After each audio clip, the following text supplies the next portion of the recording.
We don't serve people like you here." The sentence did not rise above a polite restaurant voice, but it struck the front room of Bennett and Oak harder than a slammed door. Forks paused halfway to mouths. A silver water pitcher stopped midair in a server's hand.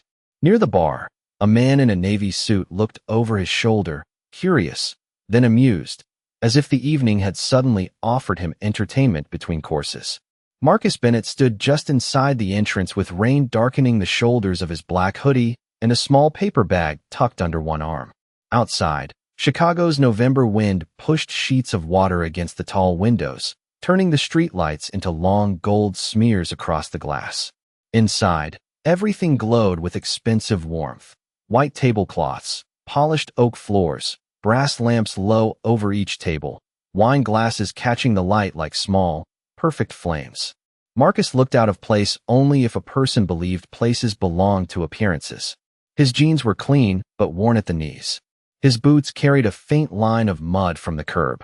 His face was tired in the quiet way of a man who had driven nearly 8 hours and slept badly for months. Claire Whitmore, the new floor manager, stood behind the host stand with her tablet pressed against her chest like a shield. Her blonde hair was pulled tight, her smile thinner than the rim of the crystal glass beside her. She had already looked him up and down once. Now she did it again, slower, letting the silence do most of the insult. "I'm asking for one table," Marcus said. His voice stayed low, almost gentle. "Nothing special. Just a seat." Claire tapped the tablet without looking at it. "We're fully committed tonight." Behind her, table 12 sat empty beneath the window. Table 6 had been reset 10 minutes earlier. Marcus noticed both, along with the reservation book turned slightly toward her, the same old leather cover with the corner scuffed where his mother used to rest her thumb while greeting guests. He said nothing about that. Not yet. He only glanced at the gold letter B embossed on the menus stacked beside her. Bennett and Oak. His name, his mother's maiden name, and the dream they had. Built from a 12-seat lunch counter on the south side into one of the most talked-about restaurants in the city. But Claire did not know his face. Marcus had been gone too long. 11 months in Atlanta, sitting beside his mother's hospital bed, learning the rhythm of machines, signing insurance forms, watching the woman who taught him hospitality struggle to lift a spoon. He had returned without warning because he wanted the truth, not the version people polished for owners and investors. He wanted to see whether the house still had a soul when no one important was watching. Now he had his answer standing at the door in wet clothes.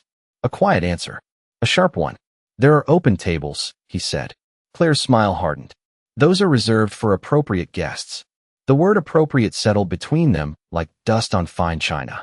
A young server near the bread station looked down quickly. Her name tag read Grace. She had kind eyes and the tense posture of someone who had seen too much and been told to call it policy. At table 4, Richard Langley, a regular whose name Marcus recognized from quarterly spending reports, leaned back in his chair and let out a soft chuckle. "Claire," he said, loud enough for nearby tables, "don't let the weather bring everybody in." A few people smiled into their napkins. One server turned away to hide his laugh. Marcus felt the room changing around him, not loudly, not all at once, but in tiny movements, eyes sliding off him, back straightening, the invisible line being drawn between those who belonged and the man they had decided did not. He could have ended it in 3 seconds. He could have said his name. He could have asked Claire who signed her paychecks, who chose the gumbo recipe, who put the old photograph of a black woman in a red apron near the bar, because she believed every hungry person deserved to be greeted before they were judged. But Marcus did not move toward power. He stood inside the insult and listened to it breathe. "I'd like a glass of water," he said. Claire blinked, surprised by the calm. "You may wait outside until your ride arrives." I walked. Rain beat harder against the windows, filling the pause. Grace shifted as if she might step forward, but another server touched her elbow in warning. Claire lifted her chin. "Sir, this is a private dining establishment. Our guests expect a certain atmosphere." Marcus looked past her into the room his mother once filled with laughter, spice, and the sound of second chances. The air smelled of butter, rosemary, seared steak, and something underneath it all that should have been gumbo, but wasn't quite right. Too thin, too careful, too far from home. His eyes returned to Claire. "And what kind of atmosphere am I disturbing?" he asked. Claire did not answer right away. She did not need to. Her silence had already said the ugly part. Then she reached beside the host's stand, picked up a folded towel from a service tray, and held it out toward him as if handing him proof of his place. "If you're going to stand there dripping on the floor," she said, "at least make yourself useful." The room went very still. Marcus looked at the towel, then at the empty tables, then at the small framed photograph near the bar, half hidden now behind a vase of white flowers Claire must have placed there for style. In the picture, his mother was younger, smiling over a steaming pot on opening night, her hand resting on Marcus's shoulder when he was 26 and terrified of failure. He remembered what she had whispered that night. "Don't ever build a room where people have to prove they're worthy of kindness." Marcus slowly took the towel, not because Claire had won, not because he accepted the shame she offered him. He took it because the truth had a way of revealing itself when powerful people believed no one powerful was present. The brass clock above the bar clicked to 7:41. Marcus folded the towel once in his hands, calm as stone, while every eye that mattered failed its test. Marcus moved slowly, not toward the puddle, not toward the door, but toward the edge of the host's stand where a faint trail of rainwater had followed him in from the sidewalk. He bent down and wiped the floor with the folded towel, careful, steady, almost ceremonial. The polished oak reflected his hand as it moved in small circles. Around him, the restaurant tried to return to itself. Forks touched plates again. Glasses lifted. Low conversations restarted in thinner voices, the way people speak after pretending they have not witnessed something shameful. Claire watched him with a satisfied stillness, but there was discomfort beneath it now. Marcus could feel it. Calm, unsettled people who expected anger. Obedience without defeat made cruelty look naked. He finished drying the floor, stood, and placed the damp towel neatly on the service tray. He did not throw it down. He did not glare. He simply looked at Claire and said, "May I have that glass of water now?" Grace Holloway moved before Claire could stop her. She took a clean glass from beneath the counter, filled it from the chilled pitcher, and set it in front of Marcus with both hands, like it mattered that the gesture be seen. Her fingers trembled slightly. "Thank you," Marcus said. Grace nodded, barely lifting her eyes. She was young, maybe 23, with dark brown hair tied back and a name tag polished brighter than the others. Her uniform fit correctly, but her shoes were worn at the soles, the kind servers wore when they worked double shifts and still counted every tip. Marcus knew that look. His mother had worn it for years before she ever owned a kitchen. Claire's voice cut in, smooth and cold. "Grace, table 8 needs bread." Grace swallowed. "Yes, ma'am." She stepped away, but not before Marcus caught the small apology in her face. It was not enough to change what had happened, but it was enough to prove that the whole room had not gone blind. Marcus lifted the water and took one slow drink. It was too cold, almost sharp against his throat. For a second, he was back in Atlanta, in a hospital room that smelled of antiseptic and lemon cleaner, listening to his mother ask about the restaurant between shallow breaths. "Are they still welcoming people, baby? Not are they profitable. Not are they famous. Welcoming." That was the word she cared about. Evelyn Bennett had built her life around tables. Church basement tables, cafeteria tables, folding tables in community centers after storms, and finally the 12 wooden tables of the first Bennett lunch counter, where she fed construction workers, nurses, cab drivers, teachers, and anybody who walked in with hunger and less than $10. Marcus had learned hospitality before he learned business. He had learned that a menu was not just food, but memory written in salt, heat, smoke, and time. Bennett and Oak was supposed to carry that forward, not bury it beneath velvet ropes and reservation codes. He had not planned to stay hidden this long. When his flight into Chicago had been delayed, when his rideshare canceled, when the rain started coming sideways near Michigan Avenue, he almost called ahead. He almost warned the staff. But something in him resisted. He had seen the reports. Revenue was high. Reviews were polished. Investors were pleased. Yet complaints had started arriving in quiet patterns. Guests saying they were ignored. Applicants saying interviews ended the moment Claire saw them. A retired black couple from Bronzeville saying their anniversary reservation had mysteriously disappeared. Marcus had wanted facts, not excuses. So he came through the front door like anyone else. No suit. No driver. No announcement. Just a man asking for a table in a room built with his family name. Near the bar, the small photograph of his mother remained half hidden behind white flowers. Marcus stared at it until the edges blurred. Claire followed his gaze and frowned, as if annoyed that he looked at anything too long. "Sir," she said, "you have had your water. I think it is time for you to go." Marcus set the glass down gently. The sound was soft, but Grace heard it from across the room. So did Richard Langley. So did the bartender, who suddenly stopped polishing the same glass. Marcus reached into the paper bag under his arm and touched the corner of a worn recipe notebook wrapped in plastic, the one his mother had sent him home with that morning. Her handwriting was still inside. Her gumbo, her rules, her reminder on the first page. Feed people like they are already family. He withdrew his hand without showing it.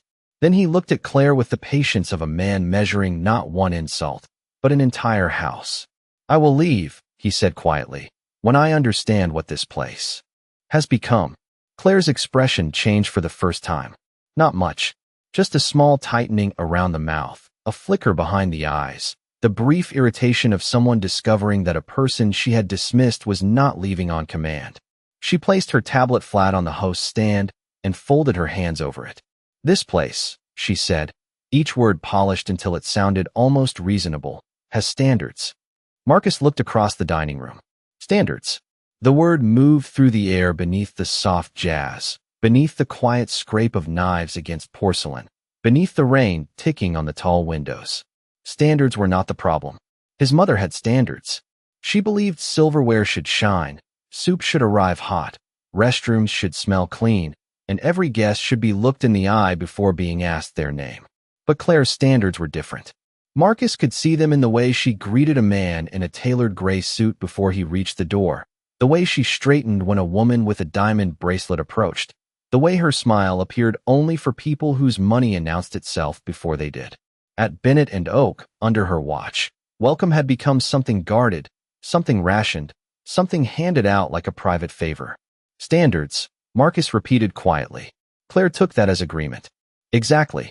Our guests pay for a refined experience. They expect privacy, elegance, consistency. We cannot allow disruptions. Richard Langley lifted his wine glass from table 4. "Well said, Claire." His voice carried just enough to bless her cruelty with approval.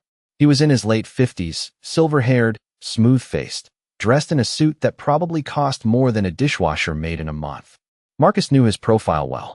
Langley Capital, private events, expensive wine, generous tips when the staff laughed at his jokes.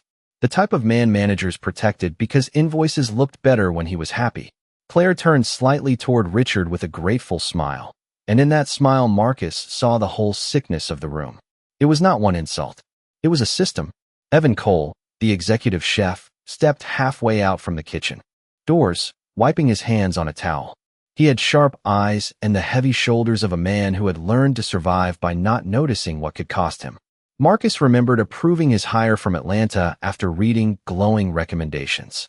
Talented, disciplined, ambitious, but talent without courage could still let rot spread beneath the floorboards. Evan's gaze moved from Claire to Marcus, then away. He knew something was wrong. He chose the safety of silence. Grace returned with bread for table 8, but her attention kept drifting toward the entrance. She slowed near the host's stand. "Claire," she said softly, "maybe we could seat him at 12. It has been open since 7. The room did not freeze this time. It sharpened." Claire turned her head slowly. "Grace, did I ask for your input?" "No, ma'am." "Then do your job." Grace held the breadbasket against her waist, cheeks warming, but she did not step back immediately. "He has been polite." Claire's smile vanished. Polite is not the same as appropriate. There it was again, that clean word carrying a dirty meaning. Marcus watched Grace absorb it. Her eyes dropped, but not before something in them hardened. Not rebellion, not yet. Recognition. She had finally heard the sentence beneath the sentence. Marcus set his paper bag on the edge of the host's stand, careful to keep the old notebook hidden. "Do you refuse many guests this way?" he asked. Claire gave a light laugh. "Guests do not usually require this much explanation." "That was not my question." Richard sighed loudly, performing impatience for the room. "Claire, call security and be done with it." Some people mistake tolerance for an invitation. A server near the wine station chuckled before he could stop himself. Another looked at the floor. The bartender found sudden interest in the lemon peels beside him. Marcus felt each reaction settle into place like evidence. The building hummed around him, expensive and fragile. The brass clock above the bar moved to 7:46. 5 minutes since Claire had placed a towel in his hand. 5 minutes since the room had decided whether dignity depended on clothing. Claire picked up the house phone. "Darnell," she said, her voice calm again. "Could you come to the front, please? We have a situation." From the hallway near the restrooms, a tall security guard appeared, his black jacket buttoned, his radio clipped at the shoulder. He slowed when he saw Marcus.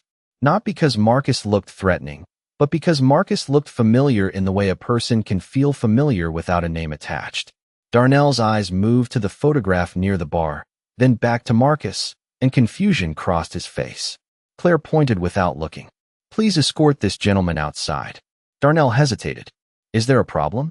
"The problem is that he refuses to leave." Marcus took one step closer to the host stand. The rain behind him softened, but inside the pressure rose. He looked at Claire, then at Richard, then at the silent staff gathered in doorways and corners. His voice remained even. "Before I go," he said, "I would like to order 1 bowl of gumbo." Evan's head lifted from the kitchen doorway. Grace turned toward Marcus fully now. Claire stared as if he had said something absurd. "That dish is not available to you." Marcus nodded once, almost to himself. The final test had arrived wearing the smell of smoke, pepper, and memory. "Interesting," he said, "because that dish was never meant to belong only to people you approve of." Claire's eyes narrowed, but Marcus could see that his words had reached farther than she wanted them to. They had moved past her smile, past Richard Langley's amusement, past the polished surface of the room, and into the kitchen doorway where Evan Cole stood motionless beneath the white glow of the service lights. The gumbo was not just another item on the menu. Everyone who worked there knew that. It was the first dish printed on the first Bennett and Oak menu. It was the dish reviewers mentioned when they wanted to sound like they understood the soul of the place. It was the reason people drove in from Oak Park, Bronzeville, Evanston, even across the Indiana line on cold weekends. Yet Claire lifted her chin as if she could personally decide who deserved memory in a bowl. "The gumbo is reserved for dining guests," she said. Marcus looked at table 12 again. Empty. Candles burning. Napkin folded. Silverware aligned like a promise waiting to be kept. "Then seat me." Richard laughed under his breath. "Persistent, is he?" Claire stepped from behind the host's stand now, moving closer, lowering her voice just enough to pretend she was being discreet. "Listen carefully. You are standing in a restaurant where dinner for one can cost $200 before wine. Our guests come here to avoid uncomfortable scenes. You have had water. You have been treated with more patience than most places would offer. Do not make this harder than it needs to be." Marcus studied her face. There was no anger in him now, only a slow, heavy sadness. He thought of his mother teaching him to cut onions in even pieces because uneven food meant uneven care. He thought of the first winter after opening, when a man with no money came in shaking from the cold, and Evelyn Bennett set a bowl in front of him before asking a single question. That man had returned years later as a city inspector, then again as a friend. This room had been built on the belief that no one should have to look wealthy to be treated as human. Marcus reached into his paper bag and felt the plastic-wrapped notebook again. He could have placed it on the host stand. He could have opened to the first page, where Evelyn had written his name in blue ink beside hers. Instead, he released it. The test was not finished. "I can pay," he said. Claire's smile returned, thinner and worse than before. "I am sure you can." The insult was soft enough to pass as manners, which made it uglier. Grace took one step forward, then stopped when Claire glanced at her. Darnell, the security guard, remained near the front hall, uncertain, his hands folded in front of him. He did not touch Marcus. He did not threaten him. Something in his face suggested he was beginning to understand that the situation was not what Claire claimed. Then a sharp sound broke from the dining room. A glass tipped at table 10. Red wine spread across the white cloth and dripped over the edge onto the floor. A server cursed under his breath. Claire turned, annoyed, then looked back at Marcus with sudden, cruel convenience. She reached behind the host's stand and pulled out a small cleaning cloth and a floor sign. "Since you are so determined to stay," she said, holding them out, "clean that up. Then perhaps you will understand the difference between being inside a restaurant and belonging in one." The room went quiet again, but this silence had changed. It was not only amusement now. It had discomfort in it. Even Richard stopped smiling for half a second, as if Claire had said the private thought too publicly. Marcus looked at the cloth in her hand. Grace whispered, "Please do not." Claire snapped, "Grace." Marcus lifted one hand gently, not to silence Grace, but to spare her from losing the job she clearly needed before he knew how deep the damage ran. Then he took the cloth. He walked to table 10 with the calm of a man crossing a church aisle. The couple seated there pulled back awkwardly, embarrassed, not by him, but by the spectacle Claire had made. Marcus knelt beside the spill and set the yellow caution sign on the oak floor. He worked carefully, blotting the wine before it could stain deeper, saving the tablecloth the way his mother once taught servers to save what could still be saved. The smell of Merlot rose sharp and fruity beneath the warmer scents of butter, pepper, and charred oak. Above him, the brass clock clicked to 7:48. 7 minutes had passed since the first insult. Marcus stood, folded the stained cloth neatly, and looked toward the kitchen. That was when he saw the bowl. A server had just lifted it from the pass, steam curling above dark roux and green onion. The gumbo was headed toward table 6, where an elderly woman in a cream-colored coat adjusted her glasses and waited with a quiet smile. Marcus recognized her before anyone said her name. Evelyn Ross, the critic who had written the review that changed his life. And beside her reservation card, in small printed letters, were the words Claire should have made everyone read: shellfish allergy. Marcus saw the bowl moving before anyone else understood what it meant. The server carrying it was young, nervous, focused on not spilling a single drop as he crossed the dining room. Steam rose in pale ribbons, carrying the scent of roux, smoked paprika, green onion, and something that tightened Marcus's chest with alarm. Shrimp stock. Not chicken. Not vegetable. Shrimp. It sat beneath the spice like a hidden wire. Marcus looked from the bowl to the reservation card beside Evelyn Ross's place setting. Shellfish allergy. 3 words printed clearly in black ink. Not hidden. Not complicated. Not optional. Evelyn Ross had written about Bennett and Oak 11 years earlier, back when the restaurant still had mismatched chairs and a kitchen so small Marcus had to turn sideways to pass behind his mother. She had called the gumbo a bowl with a memory long enough to forgive the city. That sentence had filled the dining room for months. People came in carrying folded newspapers, pointing at the review, asking if the soup was really worth the drive. Evelyn had changed everything, and now this careless room was about to serve her the one thing her file warned against. Marcus stepped forward. Stop. The word was not loud, but it cut cleanly through the room. The server froze with the bowl halfway between table 6 and the kitchen. Claire turned sharply. Excuse me. Marcus did not look at her. His eyes stayed on the bowl. Do not set that down. Evan appeared fully in the kitchen doorway now, his face pale beneath the heat lamps. What is going on? Claire's voice sharpened. That is enough. Darnell, escort him out. Darnell did not move. He was watching Marcus now, watching the certainty in his face, the way he stood not like a man causing trouble, but like a man preventing it. Richard Langley gave an irritated sigh. For heaven's sake, is he managing the menu now? A few people laughed, but the laughter died quickly when Marcus pointed to the small card at Evelyn's table. Her reservation says shellfish allergy. The server glanced down. His mouth opened slightly. Evelyn Ross lifted her glasses and looked at the card, then at the bowl in his hands. Claire stepped between Marcus and the table as if blocking him could block the truth. Our kitchen is aware of guest restrictions. Not tonight, Marcus said. Evan wiped his hands again, though they were already dry. The gumbo base is standard. Marcus turned to him. The original base is chicken and smoked turkey. Shellfish is added only to the seafood variation. If that bowl came from the pot I smell from here, it has shrimp stock in it. Evan stared at him. Something flickered across his face. Recognition, but not of Marcus. Recognition of the recipe. Of the mistake. Of how impossible it should have been for a stranger by the door to know that. Claire gave a short, brittle laugh. You smelled it from across the room. How impressive. Marcus finally looked at her. No, I built it from the bottom of the pot up. Silence fell so suddenly that even the rain seemed to lower itself against the windows. Evelyn Ross did not speak. She watched Marcus with the stillness of someone searching an old photograph in her mind. Evan turned to the line cook behind him. Check the base. The cook hesitated. Evan's voice dropped. Now.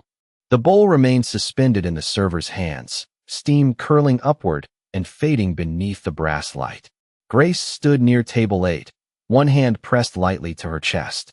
She had heard enough to understand the danger, and the gratitude in her eyes was quiet but unmistakable. Claire's face flushed. This is absurd. We are not taking culinary direction from a man who walked in off the street. Evelyn Ross spoke then, soft but clear. Claire, let them check. The manager stiffened. She could dismiss Marcus. She could pressure Grace. She could smile for Richard. But Evelyn Ross was different. Her name carried weight in every kitchen in Chicago. Evan disappeared behind the swinging doors. 10 seconds passed. Then 20. No one touched their food. No one pretended anymore. The room waited beneath the warm lights, trapped between embarrassment and revelation.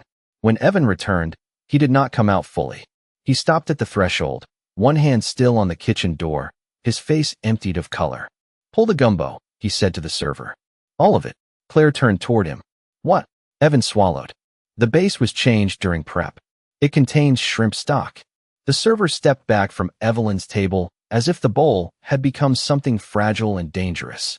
Evelyn closed her eyes for one slow second, then opened them and looked straight at Marcus. Only one person in this restaurant ever remembered my allergy without being reminded, she said. Her voice trembled slightly, not from fear, but from recognition beginning to rise. Marcus stood with the stained wine cloth still folded in his hand, rainwater drying on his sleeves, every insult of the last 8 minutes hanging in the air around him. Claire looked from Evelyn to Evan to the silent staff, and for the first time all evening, she had nothing polished to say. The dining room did not recover right away. It stayed suspended beneath the amber lamps, every table caught in the same uneasy stillness, as if the whole restaurant had taken a breath and forgotten how to release it. The server carried the bowl back toward the kitchen with both hands, slower than before, careful now in a way he should have been careful from the beginning. Evan stepped aside to let him pass, but his eyes remained on Marcus. Claire stood near the host's stand, one hand still resting on her tablet, though she had stopped pretending to read it.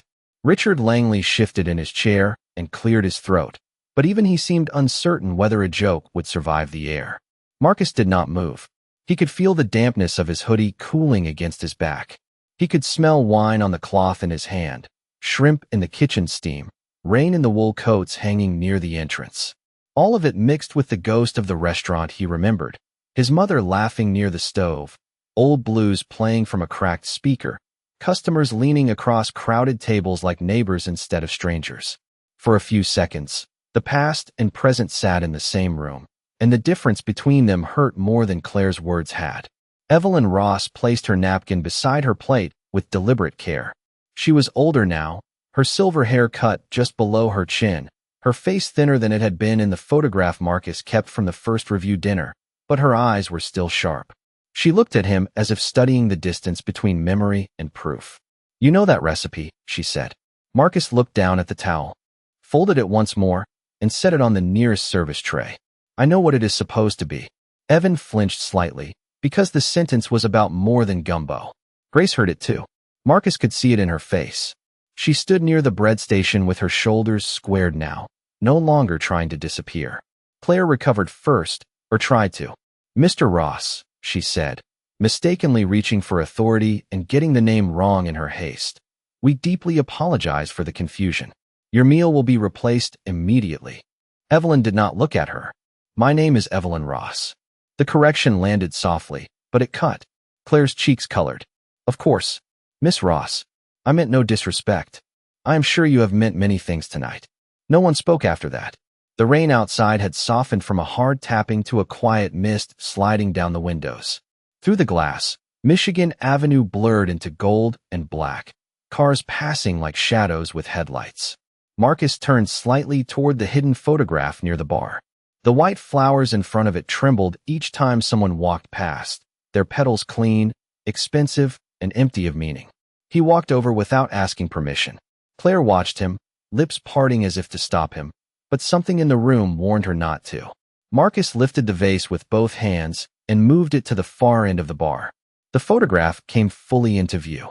Evelyn Bennett in her red apron.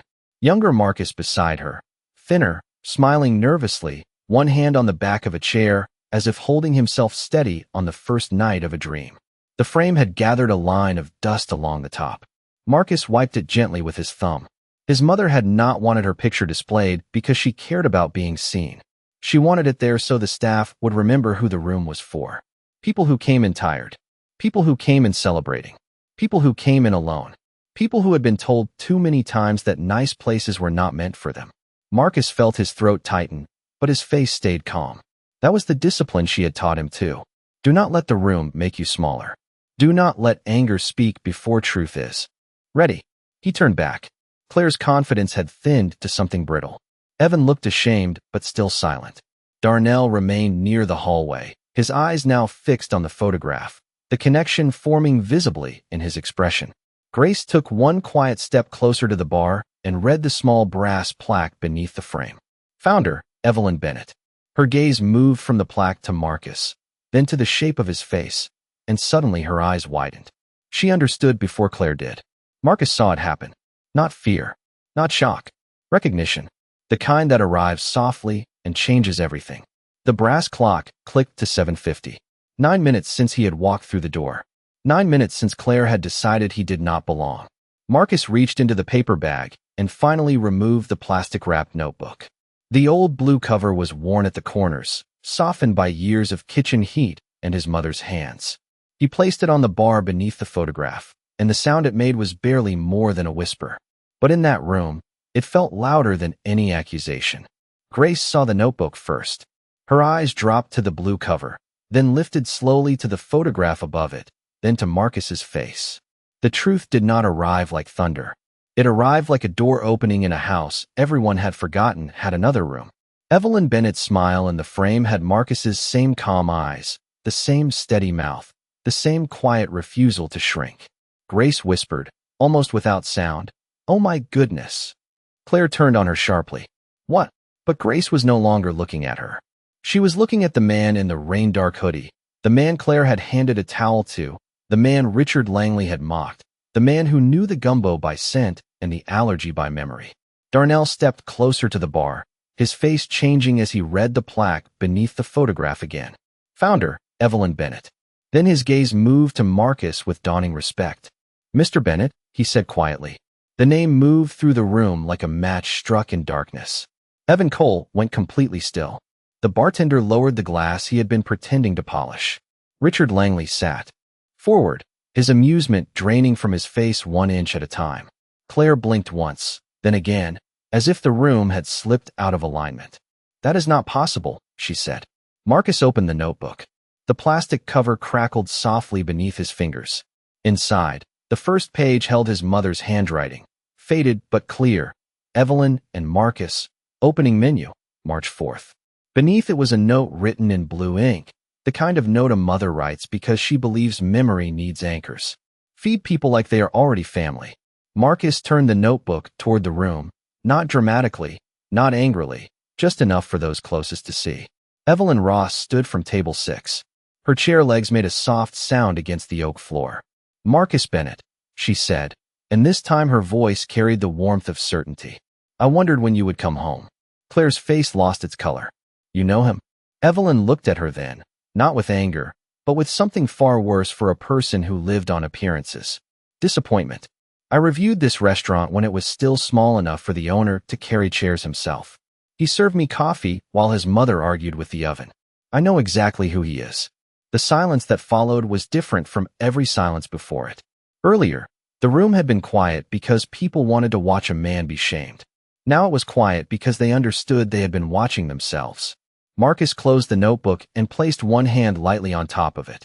At that exact moment, the front door opened and a cold ribbon of mist slipped across the entryway. 2 people stepped in from the rain.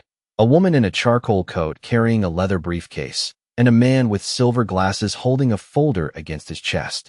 Claire looked relieved for half a second, mistaking them for guests.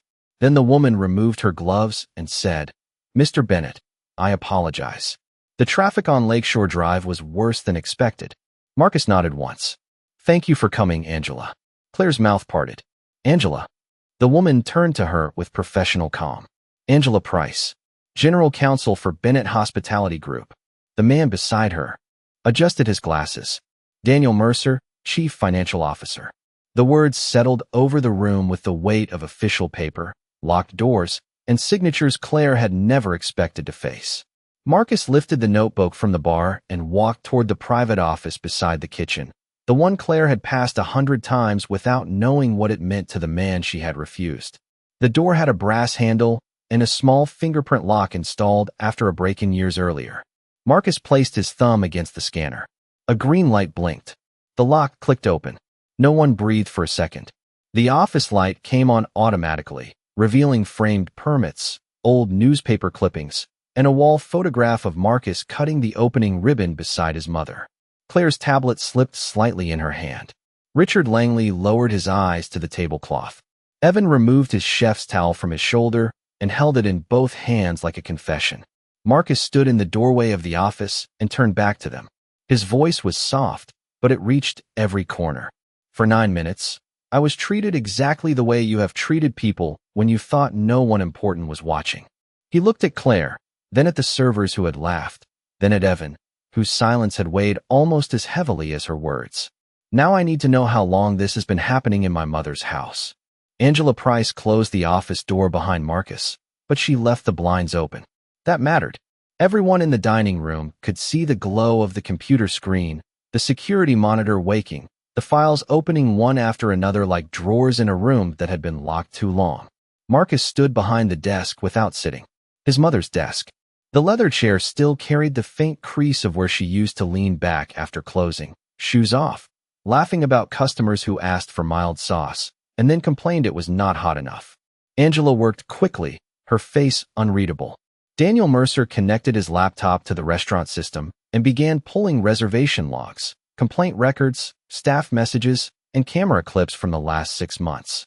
Outside the office glass, Claire remained near the host's stand, frozen in the exact place where she had felt powerful minutes earlier. Richard Langley asked for his check in a low voice, but no server moved fast enough to rescue him from the silence. Evan stood by the kitchen doors, staring at the floor. The first file opened. A canceled anniversary reservation. Notes attached by Claire, not our usual clientele. The second, a family of 4 marked difficult before they arrived because they had requested a high chair and asked about prices. The third, a retired veteran in a worn jacket placed near the bar despite reserving a window table, then charged for an item he never ordered. Then came the messages. They were not loud. They were worse. Small jokes, little codes, warnings about people who looked like trouble, people who did not fit, people who would lower the room. Marcus read them without changing expression. That was what made the staff afraid. Not rage. Control. A quiet man with proof was more powerful than a furious man with pain. Angela glanced up once. This is enough for immediate termination with cause. Marcus nodded, but his eyes stayed on the screen. Keep going. A camera clip appeared from 3 weeks earlier. Grace was visible near the entrance, trying to seat an older black couple while Claire stepped in and claimed their reservation had been lost. Another clip showed Darnell opening the door for a delivery driver during a storm and later being reprimanded for letting the wrong impression stand at the front. Another showed Evan watching a server make a cruel remark in the kitchen and saying nothing. Marcus finally looked up. Through the glass, his gaze found Grace. She stood alone beside table 8, hands clasped, eyes shining but steady. She had spoken once when speaking could cost her. Not enough to fix the room, but enough to prove she still knew right from wrong. Marcus came out of the office at 8:07. The restaurant seemed smaller now. The lamps were still warm, the glassware still perfect, the food still expensive, but the illusion had cracked. Angela and Daniel followed him with folders in hand. Marcus stopped beneath his mother's photograph. Bennett and Oak will close for the rest of the evening, he said. His voice was calm. Every guest here will receive a full refund, transportation home if needed, and an apology from ownership. Evelyn Ross inclined her head, accepting the words not as theater, but as repair beginning. Marcus turned to Claire first. Your employment ends tonight. Claire's lips trembled. Marcus, I did not know who you were. That is exactly the problem. She looked down as if the floor might offer mercy. Marcus turned to the 2 servers who had laughed, then to the bartender who had helped hide complaints, then to the host assistant who had altered reservations under Claire's direction. One by one, Angela handed them envelopes and instructions. No shouting. No humiliation. Just consequence. When Marcus faced Evan, the chef's eyes were wet, but he held himself together. I should have stopped it, Evan said. Marcus nodded. Yes, you should have. Evan removed his apron and laid it over his arm. I am sorry. Marcus let the apology stand, but he did not let it erase the harm. Sorry is a beginning, not a position. Evan nodded once and walked toward the kitchen to collect his things. Claire seemed to shrink as the others moved around her. I made this place exclusive, she whispered, desperate now. I protected the brand. Marcus looked at the photograph of his mother, then back at Claire. You protected a lie. Darnell opened the front door for the departing staff, not with satisfaction, but with solemn professionalism. Rain misted beyond the entrance, silver under the streetlights. Grace remained inside, uncertain whether she belonged among those leaving or those staying. Marcus turned to her. Miss Holloway. She straightened. Yes, sir. You tried to speak when it was hard. Grace swallowed. I should have done more. So should I, Marcus said. The honesty surprised her. It softened something in the room. Starting tomorrow, you will help me rebuild the front of house. Interim manager, if you are willing. Hospitality can be trained. Courage is harder to find. Grace covered her mouth with one hand, not to hide joy, but to hold herself steady. Evelyn Ross smiled faintly from Table 6. Outside, the rain thinned to a gentle shine on the sidewalk. Inside, Marcus lifted the vase of white flowers from the bar and carried it to the back, leaving his mother's photograph unobstructed beneath the warm light. The house had not been healed yet, but for the first time that night, it had stopped pretending it was not wounded. By 8:29, Bennett and Oak no longer sounded like a restaurant at the height of dinner service. The laughter had gone. The clink of silverware had faded. The last guest stepped through the front door beneath Darnell's careful hand. Each one offered a sincere apology, a paid ride home, and the quiet knowledge that they had witnessed something more lasting than a bad evening. Outside, Chicago glistened after the rain, the sidewalks shining black and gold beneath the streetlights. Inside, the tables sat half-cleared, candles still burning low, wine glasses catching the final warmth of the room. Marcus stood alone for a moment beneath his mother's photograph, the old notebook resting open on the bar below it. Page 1. Feed people like they are already family. He read the sentence again, though he did not need to. It had been living in him long before ink gave it shape. Grace moved through the dining room without being asked, collecting napkins, straightening chairs, checking on the kitchen staff who had remained to clean and reset. She did not move like someone promoted. She moved like someone entrusted. That mattered more. Evan had left his keys on the office desk with a note that said only, I should have protected the standard that mattered. Marcus read it once and placed it inside a folder, not as forgiveness, not yet, but as proof that regret had at least learned to use honest words. Claire's name badge remained on the host stand where she had set it down before leaving. Its silver surface reflected the ceiling light without warmth. Marcus picked it up, held it for a second, then placed it in the drawer with the canceled reservation cards and printed complaints. Not thrown away. Recorded. Some wounds had to be remembered correctly, or they would return wearing better manners. Near table 6, Evelyn Ross buttoned her cream-colored coat. She had refused the car twice, saying she lived only 5 blocks away and still trusted her legs more than most drivers. Before she left, she walked to Marcus and looked up at the photograph of his mother. She would have hated tonight, Evelyn said softly. Marcus nodded. Yes. Evelyn's eyes warmed. But she would have understood why you came in the way you did. Marcus let out a slow breath. I'm not sure I did. You wanted to know if the room recognized dignity without a name tag. She touched his arm lightly, the gesture brief and respectful. Now you know, and now you can teach it again. After she left, the front door closed with a gentle click. The room settled. Not empty. Listening. Marcus turned to Grace, who stood near the window with a stack of menus in her hands. You can go home, he said. Tomorrow will be long. Grace glanced toward the bar, then the kitchen, then the photograph. I know, she said, but I would like to finish this right. Marcus studied her for a moment and saw the tiredness in her shoulders, the worry still fading from her face, and something stronger underneath. Not ambition. Care. He nodded. Then start with the front door. Together, they walked to the entrance. The rain had stopped completely now, leaving tiny beads of water along the brass handle. Marcus unlocked the door and opened it to the cool night air. Across the sidewalk, an older delivery driver stood under the awning of the closed bakery next door, holding a paper cup of coffee in both hands, waiting out the damp cold before his next run. His jacket was thin. His shoes were wet. Grace looked at Marcus, and Marcus looked at the empty dining room behind them. The answer was already there, written in gumbo steam, in his mother's handwriting, in every chair that had ever waited for someone tired to sit down. Marcus stepped outside just far enough for the man to hear him. "Sir," he called gently. The driver turned, surprised. Marcus held the door wider. "Would you like a table for one?" The man blinked, uncertain whether kindness was being offered to him or to someone behind him. "I am just delivering down the block," he said. "I do not have a reservation." Marcus smiled for the first time that night, small but real. "You do not need one." Grace moved quickly, setting table 12 by the window with a clean napkin, fresh water, and a spoon polished bright under the lamp. In the kitchen, a cook who had stayed behind warmed a small pot of the correct gumbo, rebuilt from Marcus's notebook, chicken and smoked turkey, dark roux, patience, memory. When the bowl arrived, Marcus carried it himself. He placed it before the driver, and steam rose between them like a quiet blessing. No one applauded. No one made a speech. The city moved beyond the glass, headlights sliding over wet pavement, the night breathing soft and cold. Inside Bennett and Oak, one tired man lifted a spoon. One young woman stood at the door learning what welcome looked like, and one son stood beneath his mother's photograph, finally hearing the silence of justice become warm.